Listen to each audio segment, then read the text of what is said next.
오늘은 지난주 설교 때 잠시 언급한 성경을 본문으로 삼아서 보이지 않아도 명백히라는 제목으로 여러분과 은혜 나누기를 바랍니다. 제가 지난주에 부활절을 맞아서 죽은 자의 부활이란 것은 낯선 개념이 아니고 신구약에서 여러 번 반복되었다 그랬죠. 그때 엘리야와 엘리사 얘기를 했습니다. 엘리야는 사르밧 과부의 자녀를, 오늘 본문의 엘리사는 수넴 여인의 아이를 살렸습니다. 물론 이들은 죽었죠. 그러니까 이들이 가리키는 바는 죽은 자가 진짜 부활할 날이 오고 우리도 그들을 따를 날이 올 것이다 라는 것을 보여주는 그림자라 하겠습니다. 그러므로 오늘 본문을 보면서 하나님의 사람이 죽은 여인의 아들을 살렸네, 오늘도 그런 일이 왜 안 일어나는가 라고 따질 필요는 없어요. 이것은 주님의 특별 계시이기 때문에 특별 계시는 아주 특별한 경우, 단회적인 사건을 말하는 것입니다.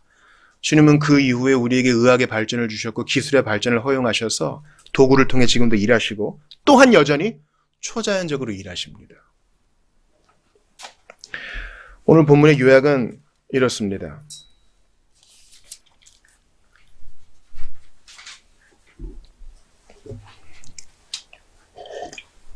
오늘 본문의 8절을 보니까 수넴에 한 귀한 여인이 있었다 그래요. 이 귀한 여인이란 뜻은 부자를 말합니다.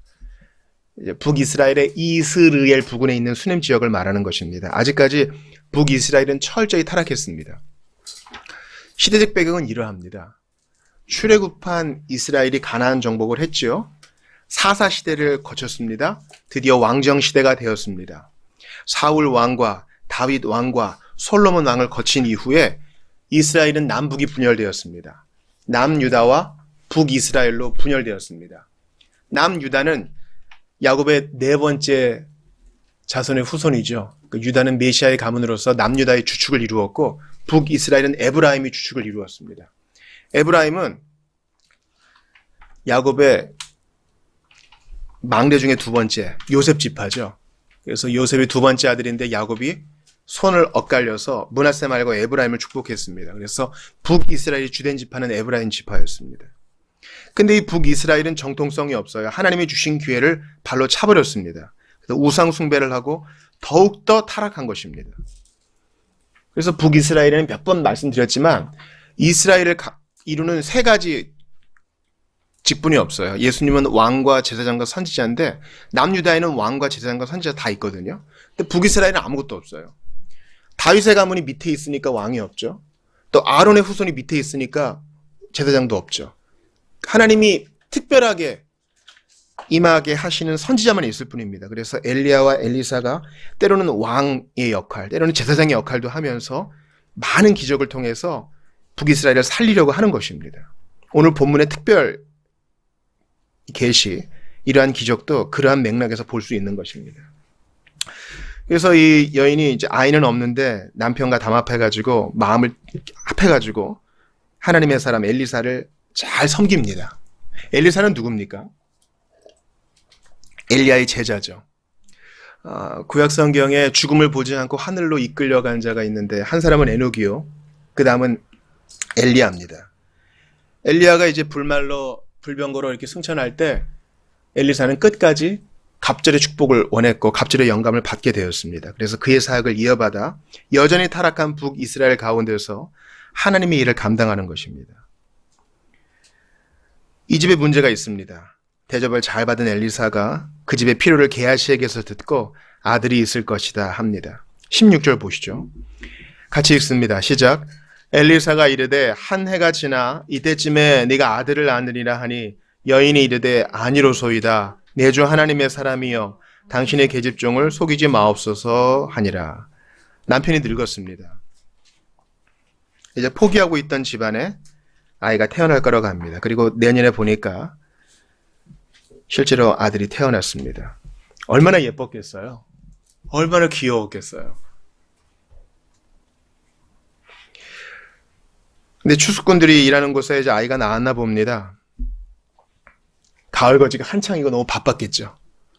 근데 아이가 깡총깡총 이렇게 걷기도 하고 아빠를 지켜보면서 있으니 얼마나 흐뭇했겠어요. 근데 그가 아빠에게 말합니다. 내 머리야, 내 머리야. 말을 할 수 있을 때쯤 됐나 봐요. 이 이쁜 것이 내 머리야, 내 머리야 하고 아파하니까 어머니에게 데려갑니다. 그러나 낮까지 엄마의 무릎에 앉아 있다가 죽고 맙니다. 이 엄마가 얼마나 놀랬겠어요. 이게 좀 단순한 진술로 되어 있지만은 아이가 죽었어요. 둘도 아니고 하나예요. 생각만 해도 끔찍한 일입니다. 어떻게 이런 일이?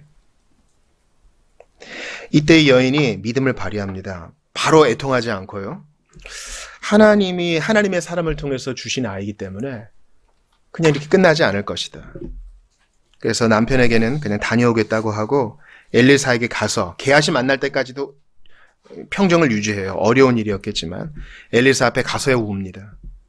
내가 달라 그랬습니까? 왜 이렇게 나를 괴롭게 합니까? 게하시를 보내고 그 다음에 엘리사가 가고 그 이후에 아이가 살아납니다.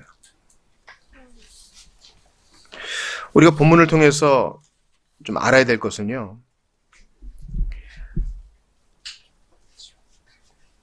우리가 의무의 길에 바른 의무의 길에 서 있고 하나님께 두드러진 봉사를 하고 있는데 이 여인처럼요. 이 수냄 여인처럼 바른 의무를 수행하고 특별히 잘못한 것도 없고 그런데도 몹시 쓰라린 고난이 닥쳐오는 경우가 있다는 것입니다. 뭘 잘못해서 이런 일이 생긴 게 아니라는 것이죠. 나면서부터 맹인된 사람, 이 사람이 죄를 진 것도 그 사람의 부모가 죄를 진 것도 아니고 하나님이 하시는 일을 나타내려 하심이라고 주님 말씀하셨으니까 우리가 누가 안 좋은 일을 당했을 때 뭐 잘못해서 그랬나 보다 이렇게 단정지어서는 안 돼요. 이런 몹시 쓰라린 교난이 우리에게 닥쳐올 경우 우리는 이를 이상히 여겨서는 안 되는 것입니다. 여인은 만족을 누리는 중에 이 같은 고난을 당하게 되었습니다. 하나님의 은총과 호의가 극히 분명하게 나타난 때에도 우리는 섭리의 책망을 받아들일 준비가 되어 있어야 한다는 것을 명심해야 하는 것입니다. 하나님은 당신의 일을 이루기 위해서 때로 슬픔도 도구로 사용하십니다. 사랑하는 사람과의 헤어짐도 사용하시는 것입니다.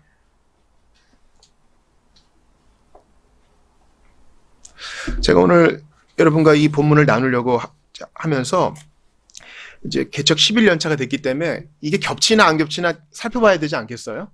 예전에 한번 했더라고요. 그때는 기도를 포기하지 말자. 계속 기도하자라는 이제 주제로 여러분과 이 본문을 나눴던 것 같아요. 근데 제가 이 본문을 정말 나누고 싶었던 이유는 지난주 금요일에 이제 새벽마다 하는 창세의 강의가 끝났거든요. 이 요셉과 유다 때문이었어요. 결론은 이렇습니다. 오늘 주보 2면 한번 보시겠어요? 설교 제목 한번 같이 읽어볼게요. 같이 읽어볼게요. 시작. 보이지 않아도 명백히. 이게 하나님이 일하시는 방식이라는 걸 제가 깨닫고 특별히 요셉과 유다를 통해서 명백히 깨닫고 이거 우리가 나눠야 될 금과 같은 메시지라는 것을 제가 깨닫게 됐어요. 주보 1면도 보세요. 지금 오늘 본문을 그림으로 표현한 거예요. 이 할아버지는 분명히 엘리사를 말하겠죠. 엘리샤. 그리고 이 아이는 수냄 여인의 아들을 나타낸 것일 겁니다. 어떻게 했다 그래요? 엎드렸다 그랬죠. 3번 동안. 3번 어떻게 했습니까? 34절에 보니까 자기 입을 아이 입에, 눈을 그의 눈에, 자기 손을 그의 손에 대고.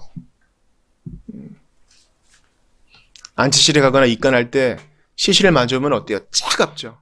차가워요. 막 눈앞에서 이제 소천하신 분을 보면은 놀랍게 체온이 식어지는 것을 봅니다. 이 차가운 아이에게 엘리사가 자기의 입과 눈과 손을 댑니다. 그런데 그것을 3번 합니다. 35절 보니까 엘리야가 내려와서 첫 번째 하고 내려와서 집안에서 한 번 이리저리 다니고 다시 아이 위에 올라 엎드리고 2번, 3번 반복하는 것을 볼 수 있습니다. 제가 여러분께 한번 질문해 볼게요.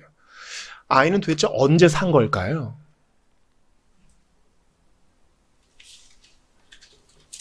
아이의 영혼은 언제 돌아온 걸까요? 우리의 대답은 모른다요. 우리는 몰라요. 하나님은 당신이 일하시는 가장 중요한 일들을 과정 속에 숨겨 놓으세요. 우리가 알 수 있는 것은 결론만 알 수 있어요. 애가 숨을 쉬네? 애가 몸이 따뜻해졌네? 재채기를 하는 거예요. 살았네? 이건 분명히 볼 수 있어요. 그러나 그 과정 속에 어떤 일이 일어나는지, 심장이 다시 뛰네? 피가 다시 흐르네? 모르는 거예요.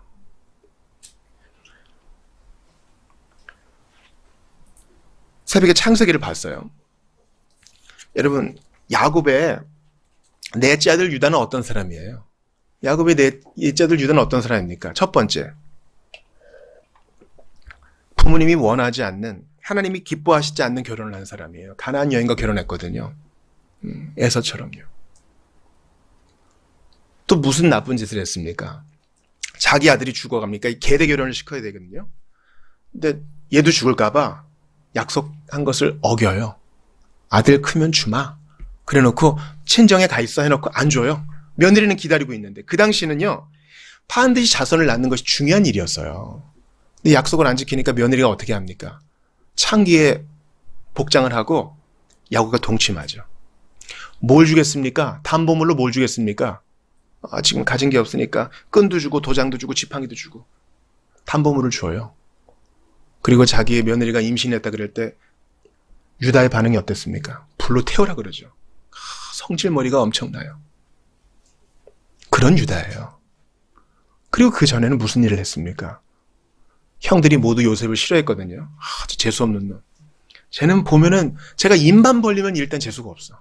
보는 것도 재수 없고. 아버지가 비록 요셉을 편애하긴 했지만 요셉이 10대 시절에는요, 어릴 때는요, 철없는 애였어요. 남이 기분 나쁠 만한 말을 하는, 꿈 얘기를 돌려서 할 수도 있는데 형들이 다 저에게 절하더군요. 아버지도 저에게 절하는 것 같더군요. 눈치가 없는 거죠. 그런 요셉을 야곱이 보냅니다. 형들 보고 와라. 그때 형들은 요셉을 죽이려고 그랬어요. 그냥 몇 대 쥐어박는 정도가 아니에요. 미움이 커지면 죽여버리고 싶은 거예요. 그때 유다가 뭐라 그럽니까? 야, 죽을 필요까지는 있냐? 팔자. 팔자고 주장한 유다. 별로 좋은 사람 아니에요. 자기 동생 팔자고 한 유다. 결혼을 더럽힌 유다. 아버지가 싫어하는 일을 행한 유다. 약속을 어긴 유다. 그리고 정력을 제어하지 못한 유다. 그리고 20년이 넘게 흘렀습니다.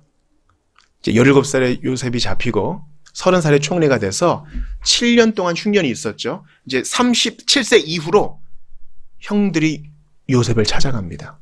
애굽의 총리가 된 요셉을 찾아가요. 먹을 게 없으니까. 그래서 20년 지난 후에 유다가 요셉 앞에 섭니다. 그리고 무슨 일이었는지 그가 변했어요. 요셉이 형들을 달아봅니다. 너희들은 스파이가 분명 틀림없어. 가서 베냐민 데려와라. 안 그러면 안 놔준다. 곡식도 없다.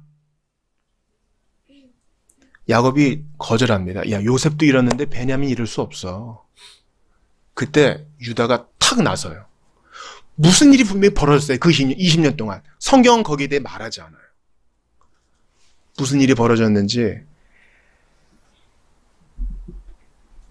큰형 르우벤은 저희가 반드시 데려오겠습니다. 아니면 저희 아들 죽이세요. 이렇게 했지만 유다는 자기를 담보물로 받으라 그래요. 옛날에 죄 짓느라고 지팡이랑 끈이랑 도장 담보물로 맡겼던 유다가 자기 몸을 담보물로 맡기며 아버지 베냐민 주세요. 제가 책임지고 데려오겠습니다. 아니면 평생 제가 아버지께 죄를 받겠습니다. 무슨 일이 벌어졌어요? 갑자기 자기 희생의 아이콘이 된 거예요. 성경은 여기에 대해 얘기 안 해요. 그러나 분명히 열매가 드러났어요. 어떤 아이가 철이 들어요. 분명히 막 게임하고 막 놀고 집에 늦게 들어오고 했는데 어느 순간 철이 들어요. 그리고 그 결과는 어떻게 나와요? 성적으로 나와요. 무슨 일이 그 아이 안에 벌어진 거예요? 그렇지 않아요? 그 아이 속에 비밀스럽게 이루어지는 과정을 우리는 볼 수 없어요. 우리가 보통 친척들을 추석이나 설날에 봅니다. 그럼 무슨 일이 일어나나요? 늘 보고 있던 내 아이, 친척들이 보더니 야 진짜 많이 컸다 너 너 진짜 언제 이렇게 컸냐? 아기일 때 봤는데, 기저귀 찰 때 봤는데 언제 이렇게 컸느냐? 나는 늘 봤으니까 얘가 이렇게 큰 줄 몰라요. 우리는 늘 보고 있지만 과정은 감추어져 있어요. 분명한 것은 겉으로 드러납니다. 저희 집 옆에 연화공원이 있어요. 작은 동상 같은 역할을 하거든요. 겨울이면 다 벌거벗었죠. 침엽수 빼고요. 근데 어느 순간 푸르러요. 꽃도 피고 싹도 나고 움도 돋고. 언제 이렇게 됐어요? 한마디 상의 없이? 그냥 그렇게 된 거예요. 우리는 결과만 볼 수 있을 뿐이에요. 여러분과 성경을 한번 찾아 읽겠습니다. 예전 금요기도회 때 봤던 성경인데 마가복음 4장입니다. 마가복음 4장 26에서 29절을 보겠어요.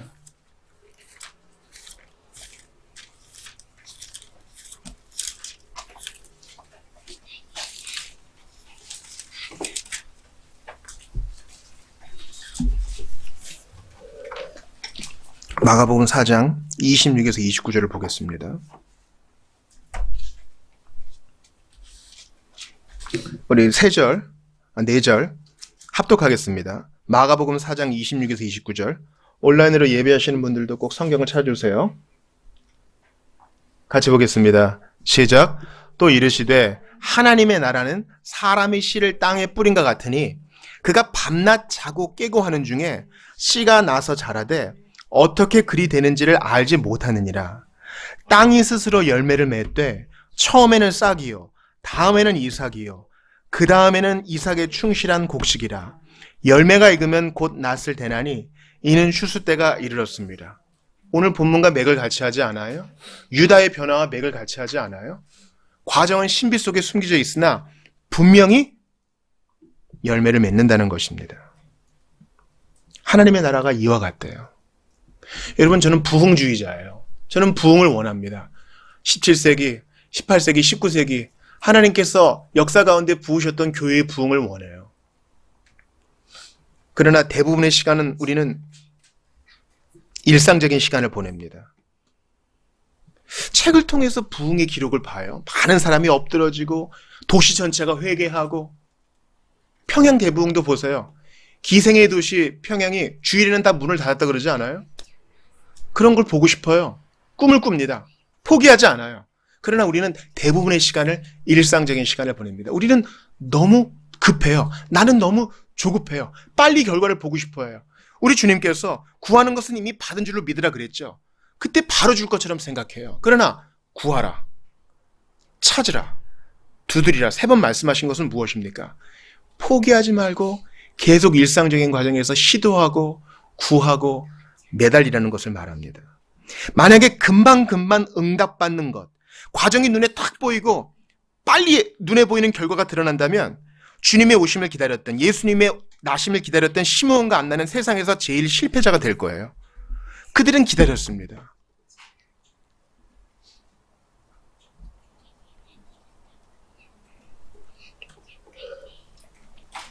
그러므로 여러분께 권합니다. 쉽게 포기하지 말고 과정 속에서 일하시는 주님을 기대하면서 꾸준히 오랜 시간 구하십시오. 농부는 때가 지나야 열매가 맺고 추수할 수 있다는 것을 압니다. 그래서 쉽게 포기하지 않고 매일 하던 일을 반복합니다. 농부들에게 들어봤어요. 농사일이란 건 끝이 없다는 거예요. 오늘은 그만하자 해서 그만하는 거지 만족해서 그만두는 법이 없다는 것입니다. 그렇게 매일 힘쓰고 애를 쓰니까 어느새 꽃이 피고 싹이 나고 열매가 맺히는 것입니다. 다시 한번 27절 보세요. 그가 밤낮 자고 깨고 하는 중에 씨가 나서 자라되 어찌 그리 되는지를 알지 못하느니라. 왜 그래요? 과정을 못 보니까. 과정이 비밀 속에 감추어져 있으니까. 28절도 보세요. 땅이 스스로 열매를 맺되, 스스로 열매를 맺는데 땅이 무슨 스스로 열매를 맺어요? 하나님이 법칙을 그렇게 허락해 놓으셨기 때문이죠. 표현이 그런 겁니다. 사랑하는 여러분, 저는 이 말씀에 큰 위로를 받는데 우리 예수님이 우리에게 말씀하신 방식이 이와 같기 때문에 저는 위로를 받습니다.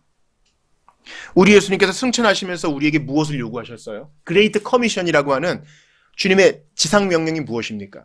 마태복음 28장에 나와죠. 뭐라고 나왔습니까? 하늘과 땅의 모든 권세를 내게 주셨으니 그 다음 뭡니까? 너희는 가서 모든 족속으로 제자를 삼아. 그 다음 뭡니까? 아버지와 아들과 성령의 이름으로 세례를 주고 그 다음 뭐예요?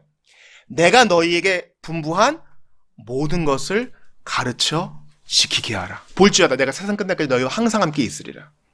예수님은요,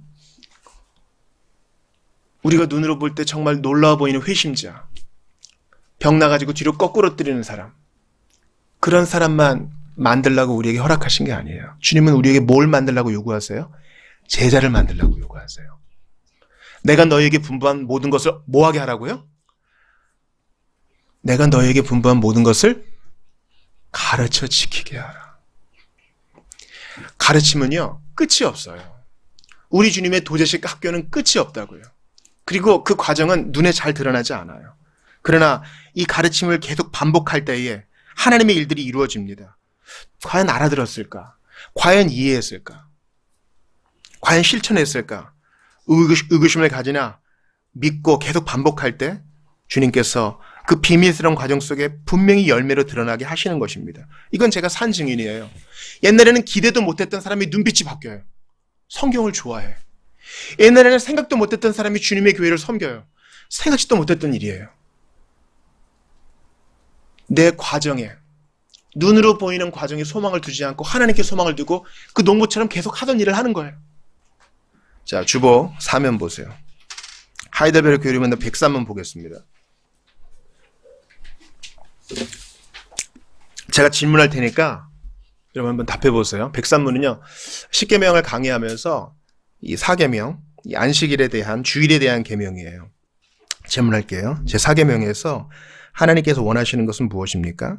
첫째, 하나님께서는 말씀의 봉사와 그 봉사를 위한 교육이 유지되기를 원하시며, 특히 안식의 날인 주일에 내가 하나님의 교회에 부지런히 참석하여 하나님의 말씀을 경청하고 성례에 참여하며 주님을 공적으로 부르고 가난한 자들에게 기독교적 자비를 행하기 원하십니다.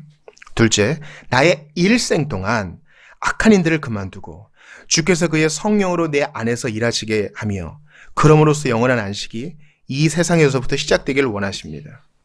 주님은 이 교육이 유지되게 하십니다. 이 과정, 신비로운 과정이 유지되게 하셔서 마침내 우리 안에서 열매를 맺으십니다. 또한 주님이 부르실 때까지 하나님의 교회에 부지런히 참석하고 계속해서 말씀을 듣고 부지런히 성례에 참석하며 자비 사역을 감당하는 것을 통해 마침내 추수케 하십니다. 그러니 계속 반복해야 돼요. 교육의 중요한 방편은 반복입니다. 그래서 저는 위로를 받습니다. 지금 눈앞에 대단한 일이 벌어지지 않아도 주님은 지금 일하고 계시다. 여러분, 오늘 본문 열왕기하 4장에서 엘리사가 이 아들을 어떻게 살렸나 한번 볼까요?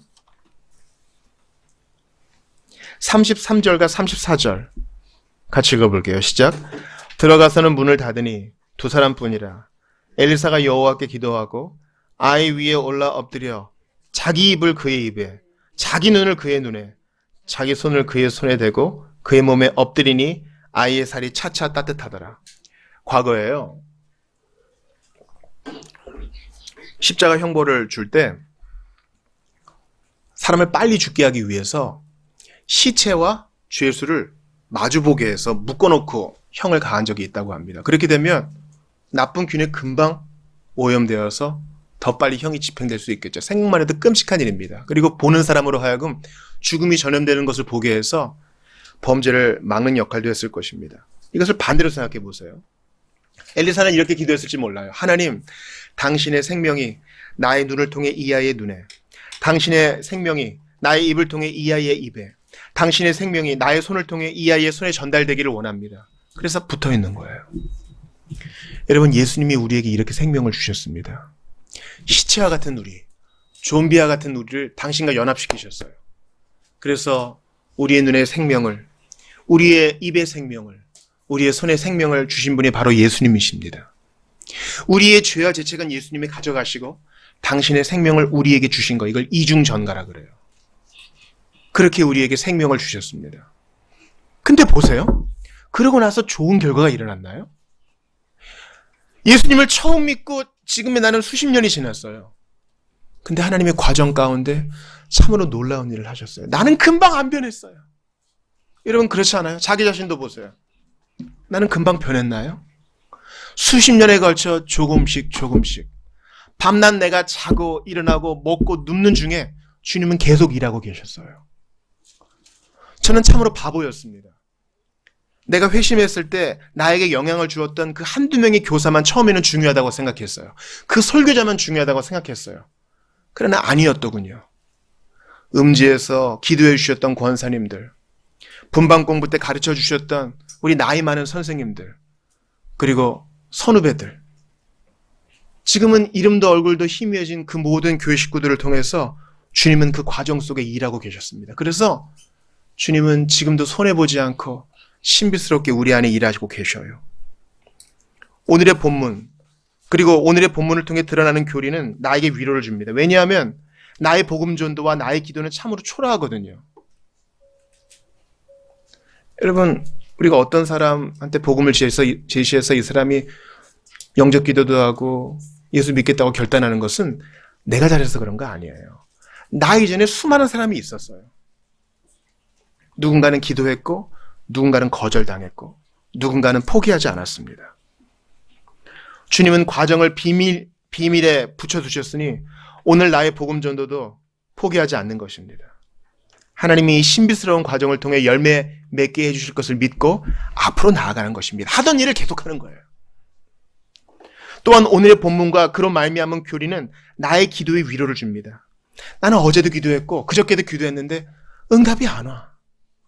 그러나 농부처럼 포기하지 않아요. 때가 되면, 지금 봄이니까 봄에 씨 뿌리고 여름에 태풍 견디고 가을에 인내하고 마침내 가을비가 이르면 추수하게 되겠지. 농부는 그때를 기다리면서 포기하지 않는 것입니다. 혹 태풍이 불어서 넘어가도 다시 세우는 것입니다. 나의 기도에 위로를 주어요. 실로 가족 구원을 위해서 1년, 2년 기도하고 저는 응답받지 못했습니다. 그것은 20년이 지난 이후에야 겨우 응답을 보게 된 것입니다. 그리고 기도하려는 소망조차 없어졌을 때 제게 들리는 소식이 있었어요. 저희 가족 중 한 사람이 절대 예수 믿을 것 같지 않은 사람이었는데 자기 발로 교회를 갔다는 거예요. 저한테 얘기해요. 참 신기한 일을 경험했다. 아무것도 모르는데 교회에서 설교자가 기도하는 그 순간에 눈물이 터져 나오더라. 뭐 눈물 흘렸다는 게 전부는 아닙니다만 성령의 감동을 받았다는 게 중요하겠죠. 사랑하는 여러분, 그러므로 오늘 본문 보시면서 암송 선고를 마음에 새겨주십시오. 암송 선고 주보 3면에 2번에 있습니다. 한번 같이 읽습니다. 시작. 우리가 선을 행하되 낙심하지 말지니 포기하지 아니하면 때가 이름에 거두리라. 아멘. 주님이 과정을 비밀에 붙여두셨으니 우리는 결과가 주님의 손에 있음을 믿고 계속해서 앞으로 나아가는 것입니다. 시체와 같은 사람에게 한 번 엎드리는 거예요. 안 되네? 또 한 번 엎드리고, 거절하면 또 전하고, 기도의 응답이 없으면 또 엎드리는 거예요. 이 3번 엎드리란 말은 충분하게 했다는 것입니다. 사도 바울이 고린도 후서에서 자기의 병낫기를 위해서 3번, 사탄의 가시를 위해서 3번 기도했다는 것은 3-4번 하고 그만뒀다는 게 아니라 충분히 할 수 있을 때까지 했다는 것입니다. 그래서 우리도 내일도 엎드리고 오늘도 엎드리고 내일도 엎드려 기도하자고요. 거절하는 사람에게 또 사랑을 베풀자고요. 아직도 철이 없는 사람에게 계속 친절을 베풀자고요. 그리고 계속 기도하자고요. 포기하지 아니하면 주께서 이 신비로운 과정을 통해 일을 이루실 것입니다. 여러분, 사도 바울이 다메섹 도상에 갔을 때 큰 빛을 보고, 밝은 빛을 보고 3일 동안 눈이 멀었어요. 그 3일 동안 무슨 일이 있었길래 아나니아에게 가서 세례를 받았을까요? 우리는 몰라요. 그러나 하나님은 그 가운데 일하고 계셨습니다.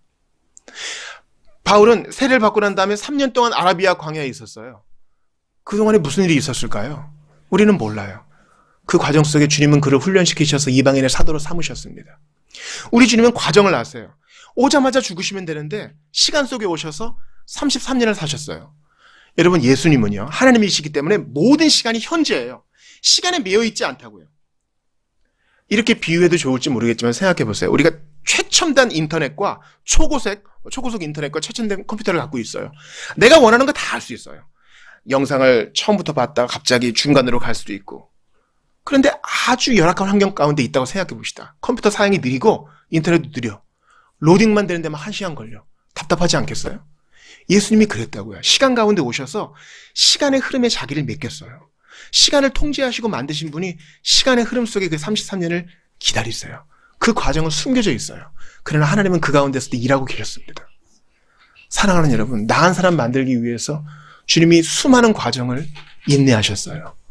많은 교회와 많은 설교자와 많은 지체들과 많은 수단들을 통해서 나를 지금까지 인도하셨으니 우리도 포기하지 말고 선을 행하며 복음을 전하며 기도하는 일에 힘쓰기를 바랍니다. 신비한 과정을 통해 일하시는 주님께서 반드시 열매 맺게 하실 것을 믿습니다. 우리 시간 좀 같이 기도합시다. 여러분, 우리가 기도하는 문제는요, 이 죽은 아이처럼 참담해요. 될까? 의심스러워요.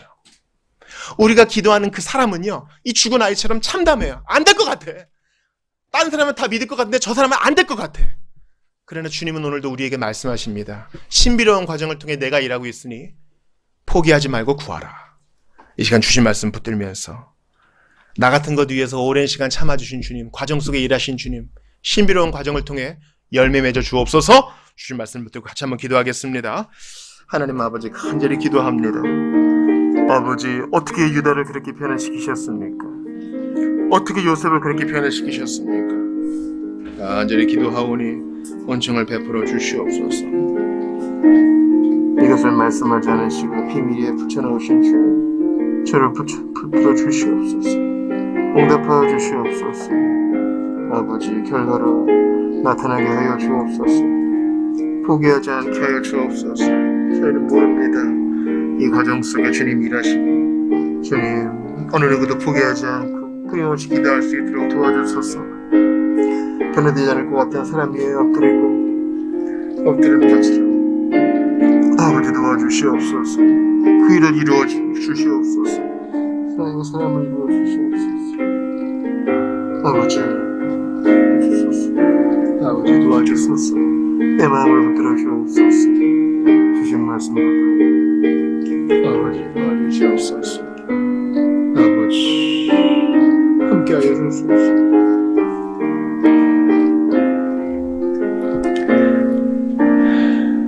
주신 말씀 감사합니다.